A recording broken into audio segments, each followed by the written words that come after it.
এক ভয়ংকৰ দুৰ্ঘটনা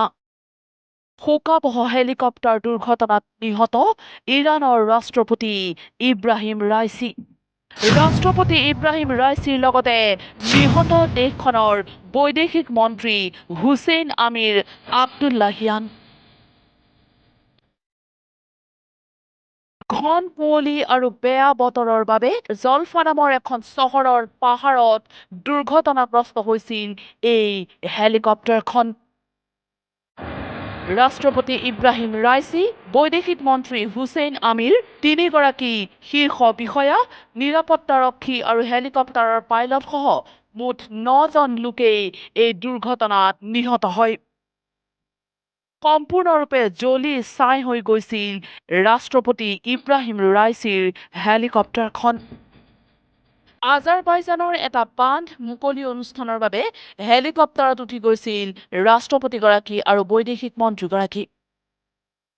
ঘন কুঁৱলী আৰু বেয়া বতৰৰ বাবে এই দুৰ্ঘটনা সংঘটিত হ'ল দুৰ্ঘটনা সংঘটিত হোৱাৰ প্ৰাক মুহূৰ্তত এনেদৰে হেলিকপ্টাৰৰ ভিতৰত এয়া দেখা গৈছে ৰাষ্ট্ৰপতি ইব্ৰাহিম ৰাইচি আৰু বৈদেশিক মন্ত্ৰী হুছেইন আমিৰ সহ বাকী লোকসকলক এই দুৰ্ঘটনাৰ পিছতে সমগ্ৰ বিশ্বজুৰি বিভিন্ন দেশৰ ৰাষ্ট্ৰপ্ৰধানে প্ৰকাশ কৰিলে শোকবাৰ্তা হেলিকপ্টাৰ দুৰ্ঘটনাত ভাৰতবৰ্ষত এই পৰ্যন্ত প্ৰাণ হেৰুৱাইছে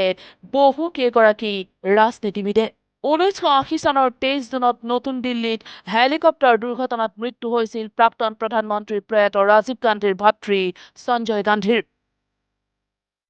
2001 চনৰ 30 ছেপ্টেম্বৰত উত্তৰ প্ৰদেশত হেলিকপ্টাৰ দুৰ্ঘটনাত নিহত হৈছিল তেতিয়াৰ কেন্দ্ৰীয় মন্ত্ৰী মাধৱৰাও সিন্ধিয়া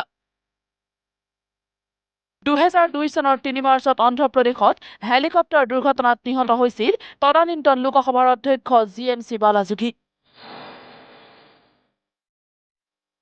অন্ধ্ৰপ্ৰদেশৰ প্ৰাক্তন মুখ্যমন্ত্ৰী YSR ৰেড্ডী নিহত হৈছিল 2009 চনৰ 2 ছেপ্টেম্বৰত সংঘটিত এক হেলিকপ্টাৰ দুৰ্ঘটনাত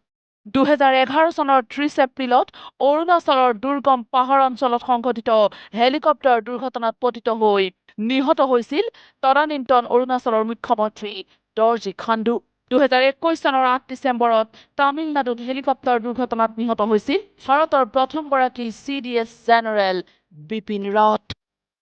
আৰু আজি পুৱাৰ ভাগত সংঘটিত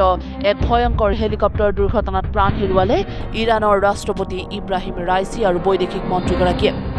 ভাৰতৰ প্ৰধানমন্ত্ৰী নৰেন্দ্ৰ মোদীয়ে ছচিয়েল মিডিয়া যোগে এই দুৰ্ঘটনাত শোক প্ৰকাশ কৰি শোকসন্তপ্ত পৰিয়ালবৰ্গলৈ সমবেদনা জ্ঞাপন কৰে ব্যুৰো ৰিপৰ্ট নিউজ লাইভ